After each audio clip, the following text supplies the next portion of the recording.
Good morning Kailian. Update tayo dito sa Ruinas Farm. Bad news Kailian dahil marami tayong halaman na namatay.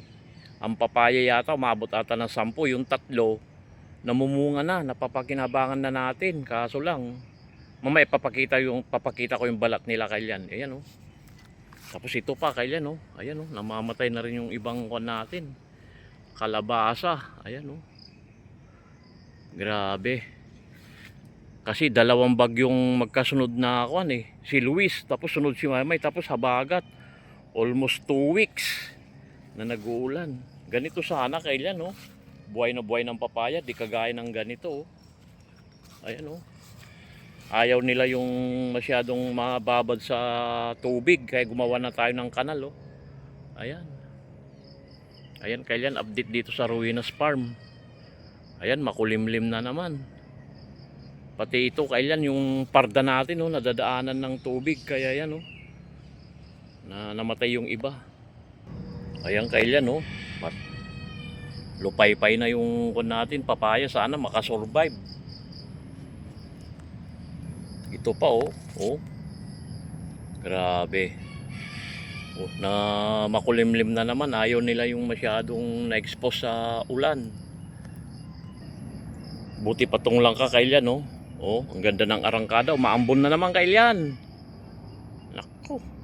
Yung buto natin ng sitaw, marami akong tinanim na matay dahil nabaha.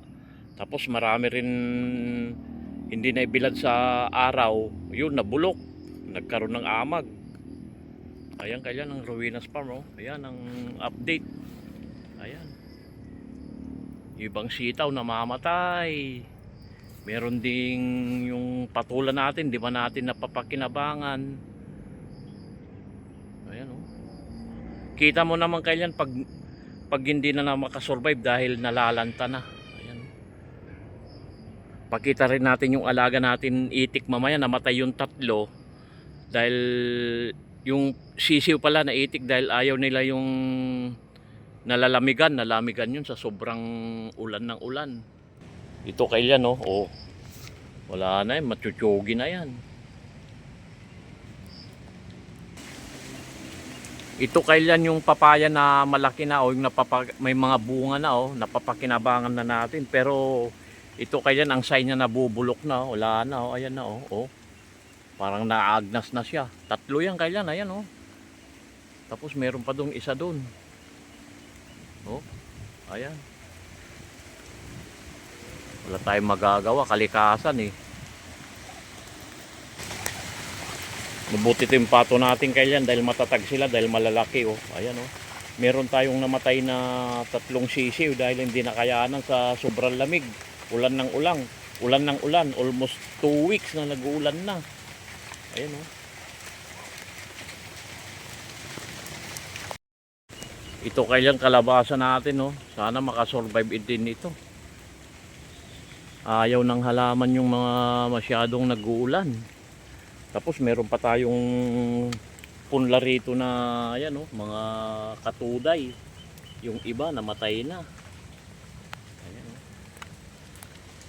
Yan ang bad news dito sa Ruinas Farm.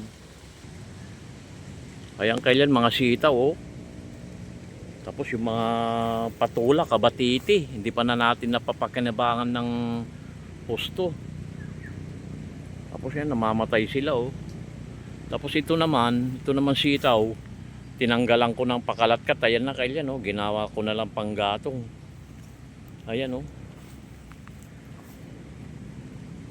Marami ako naitanim bago magbagyo, namatay lang dahil nababad sa tubig. Ayan. Pero maswerte pa rin tayo kailan, gulay lang yung nadali sa atin, di kagaya sa ibang lugar na may namamatay, landslide, baha. Hanggang ngayon pinasok yung bahay nila. Kaya laban lang kailan, wala tayong susuko. Tanim tayo ulit. Ganyan talaga, kalikasan yan, wala tayong magagawa. Ayan oh.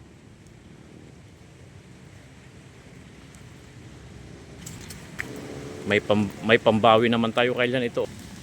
Ito kailan may palang pa rito. Ayan oh. Ayan.